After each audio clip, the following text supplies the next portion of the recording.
네, 안녕하십니까. 정인태 신지식인 TV입니다. 저는 국립한국복지대학교 특임교수를 역임한 정인태입니다. 네, 청소년 범죄 그리고 청소년 교육.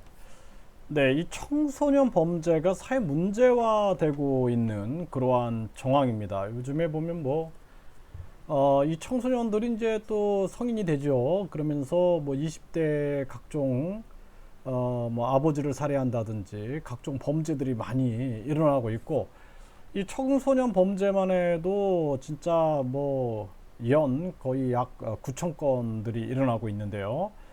굉장히 심각한 상황이 아닐 수가 없습니다. 그래서 여기 보면은 이 남학생들이 오늘 너 킬한다, 오늘 너 죽인다, 그리고 이제 여중생 집단 성폭행한 남학생들 2심서 이제 감형이 됐다 그러는데, 참 안타까워요. 저는 이 청소년 범죄에 대해서도 우리가 엄정하게 학교에서도 가르쳐야 되고 이거 엄정하게 처벌을 해야 된다라고 봅니다. 왜냐하면은 굉장히 영악하다라는 거예요. 이 범죄를 저지르는 걸 보면은 이렇게 집단 성폭행을 한다든지.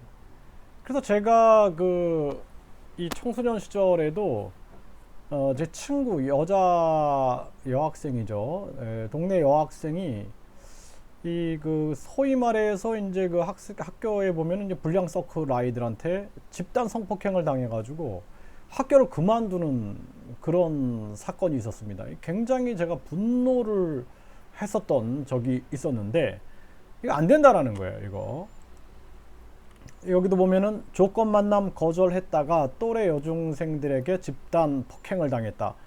그러니까 집단 만남 거절했다가 또래 여중생들한테 집단 폭행 당했다라는 거죠. 이런 것들도 이게 강력하게 처벌하는 모습을 사회에서 좀 보여줘야 된다. 저는 그렇게 생각합니다. 그래서 이 아이들을 우리가 처벌도 처벌이고 그리고 이제 바른 또 교육을 해야겠죠. 그렇죠? 네, 그리고 지금 여기 보면은 성매매 강요 거절하자 집단 폭행 여중생 뇌출혈. 그러니까 성매매를 또 강요한 거예요. 이 여중생이 뇌출혈을 당했는데 여중생들이 또래 친구에게 성매매를 강요했다라는 겁니다. 이게 진짜 이 정도면은요.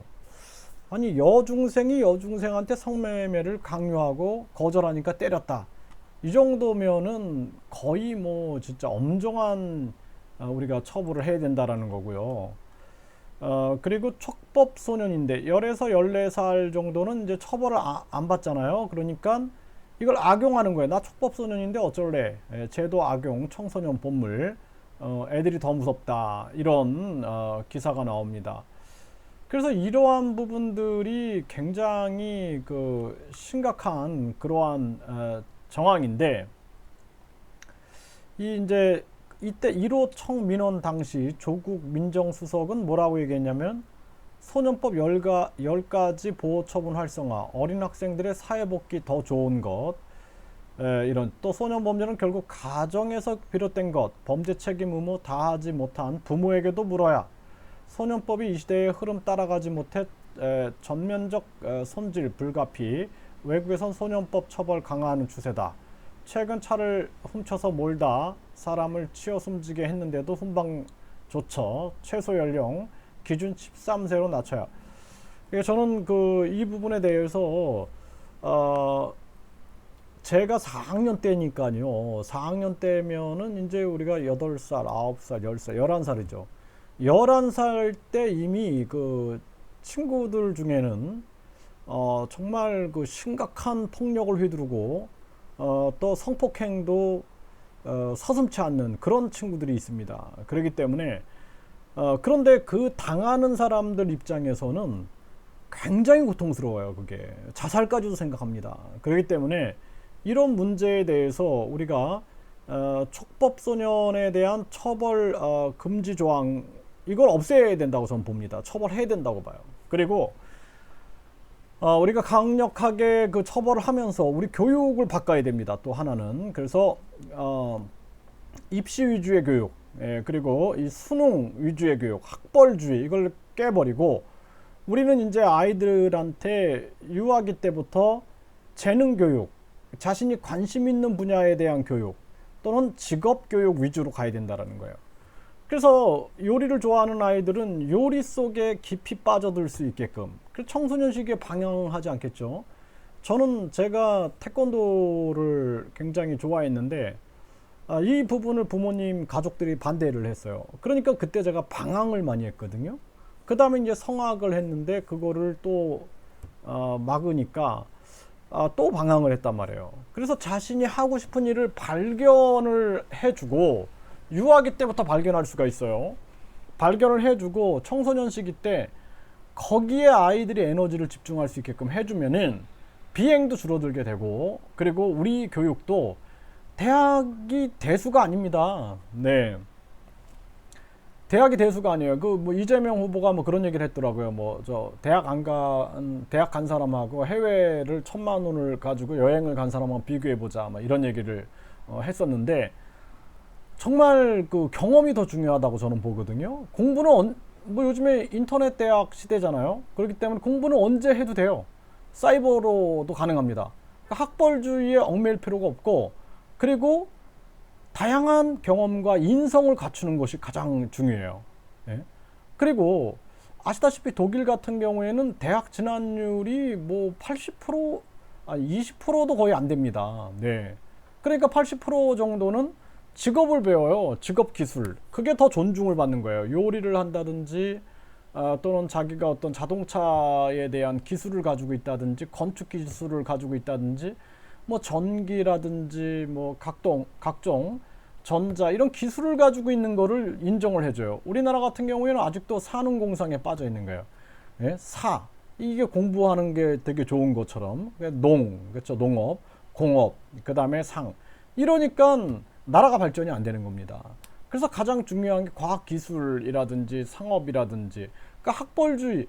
그 우리나라 같은 경우에도 모두 뭐 평생 학습은 해야 된다고 저는 생각을 해요. 그렇기 때문에 제가 정책적으로 항상 얘기하는 것이 우리가 뭐 박사 제도도 논문 박사나 저술 박사 또는 뭐 다양한 그런 능력을 인정해 가지고 박사 제도를 두고 그 학벌주의가 무너지는 거예요. 또 석사도 마찬가지고 또 독학사, 독학 박사 뭐 이렇게 독학 석사 뭐 이런 제도들을 도입을 해야 된다라는 거예요. 그리고 가장 중요한 것은 뭐냐면 어떤 그 직업 능력을 가지고 있는 사람을 존중해주는 그런 사회 문화를 가지고 있어야 됩니다. 그러니까 기능공이라든지 명장들을 우리가 요즘에 보면은 뭐 이렇게 대학들이 교수로 겸임 교수로 뭐 이렇게 위촉을 하는데 그런 굉장히 좋은 모습이다 저는 그렇게 생각이 들어요. 그렇기 때문에 가장 중요한 것은 자신이 살아나가면서 하고 싶은 일을 직업으로 가질 수 있는 그런 다양한 직업 교육이 굉장히 중요한 부분이에요. 그리고 대학은 별로 중요한 게 아닙니다. 우리나라는 계속 대학 쪽으로만 몰고 가니까 아이들이 비행을 해버릴 수가 있는 거예요. 비행. 그래서 제가 학교 다닐 때도 보면은 공부에 관심 없는 아이들을 그냥 계속 뭐 야간 학습이니 뭐니 잡아놓으니까 그 학생들은 비행을 하게 되는 거예요. 그러니까 선생님이 또 때리고 걔네들은 또 반항하게 되고, 그러니까 차라리 자기가 하고 싶은 일에 매진할 수 있게끔 해주는 게 좋다라는 거예요. 그리고 우리 전 사회의 운동이